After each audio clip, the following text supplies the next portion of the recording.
চায় না। Professor doctor Yunus সাহেব বাংলাদেশের অন্তর্বর্তীকালীন সরকারের প্রধান উপদেষ্টা, একজন আন্তর্জাতিক ব্যক্তিত্ব। আন্তর্জাতিক অঙ্গনে ফিলিস্তিন এবং ভারতের মুসলমানদেরকে রক্ষা করার জন্য অগ্রণী ভূমিকা পালন করেন। আন্তর্জাতিক অঙ্গনে আপনার এবং বাংলাদেশের ভাবমূর্তি আরো নতুন উচ্চতায় উন্নীত হবে ইনশাআল্লাহ। সেই সঙ্গে আমরা ব্যর্থহীন ভাষায় বাংলাদেশ সরকারকে ঘোষণা করে শুনিয়ে দিতে চাই, জনতার পক্ষ থেকে ইসরায়েলের প্রতি বাংলাদেশের চলে আসা কঠোর মনোভাবে কোন ধরনের রদ বদল বাংলার তাওহীদি জনতা বরদাস্ত করবে না। বিগত ফ্যাসিবাদী ভারতীয় দালাল সরকার, ভিনদেশী চক্র, ভিনদেশী এজেন্ট হাসিনা সরকার বাংলাদেশে অব্যাহতভাবে চলে আসা, বাংলাদেশের পাসপোর্ট থেকে এক্সেপ্ট ইসরায়েলের যে সিল মোহর ছিল, বাংলাদেশ ইসরায়েলকে স্বীকৃতি দেয় নাই। তার যে জাতীয় পাসপোর্টে, ন্যাশনাল পাসপোর্টে তার যে স্মৃতিচিহ্ন ছিল, শেখ হাসিনা ভারতের নির্দেশে সেই চিহ্নটুকু মুছে ফেলে ইসরায়েলের প্রতি নতজানু এবং নমনীয় নীতি গ্রহণ করা শুরু করেছে। আমরা তার তীব্র নিন্দা জানাই। বর্তমান সরকারকে আবার জাতীয় পাসপোর্টের মধ্যে অ্যাকসেপ্ট ইসরায়েল লেখাকে আবার পুনর্বহাল করবার জোর দাবি জানাই। ইসরায়েলের প্রতি জিরো টলারেন্স নীতিতে সারা পৃথিবীর শান্তিকামী মানুষকে আসবার উদাত্ত আহ্বান জানাই।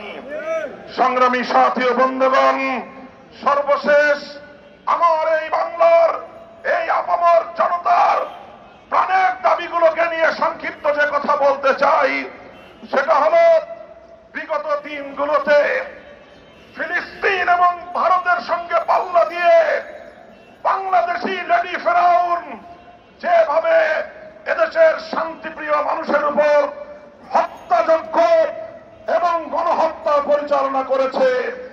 পিলখানার ট্র্যাজেডিতে 57 জন সেনা কর্মকর্তা, সাপ্লায় শাহাদাত বরণকারী নবী প্রেমিক শতাধিক তাওহীদি জনতা, 2021 সালে মোদী বিরোধী আন্দোলনে হাটহাজারী থেকে ব্রাহ্মণবাড়িয়া পর্যন্ত প্রায় 25 জন হেফাজতের নেতাকর্মী, সর্বশেষ 2024 সালের জুলাই আগস্ট বিপ্লবে শাহাদাত বরণকারী 2 সহস্রাধিক ছাত্র জনতার রক্তের বিচার না হওয়া পর্যন্ত বাংলাদেশের রাজনীতিতে আওয়ামী লীগ এবং হাসিনার নাম নিশানা এদেশের মানুষ বরদাস্ত করবে না।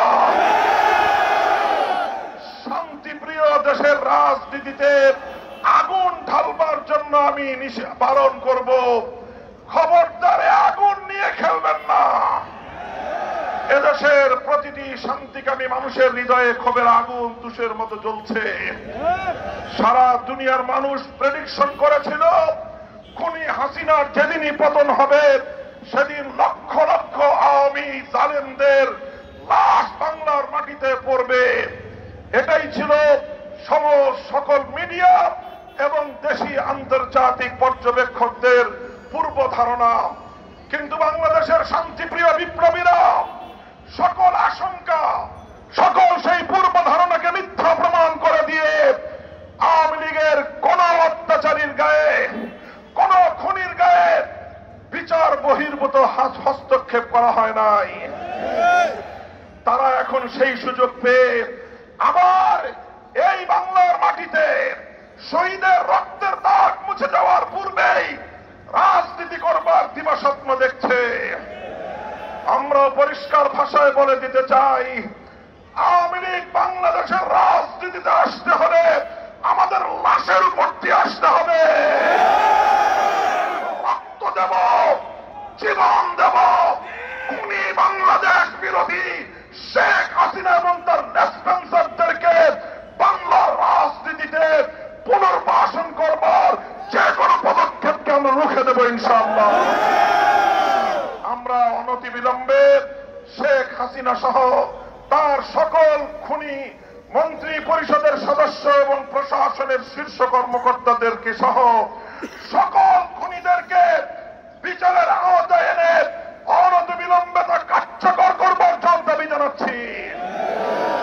বাংলাদেশ শান্ত থাকুক, বাংলাদেশের মানুষ নিরাপদ থাকুক, আর কোন প্রতিহিংসার রাজনীতি বাংলাদেশে যেন পুনর্বাসিত না হয় সেই উদাত্ত আহ্বান দেশবাসীর প্রতি সকল রাজনৈতিক এবং সকল পক্ষীয় শক্তিগুলোকে সেজন্য আমি ঐক্যবদ্ধ থাকার উদাত্ত আহ্বান জানাচ্ছি।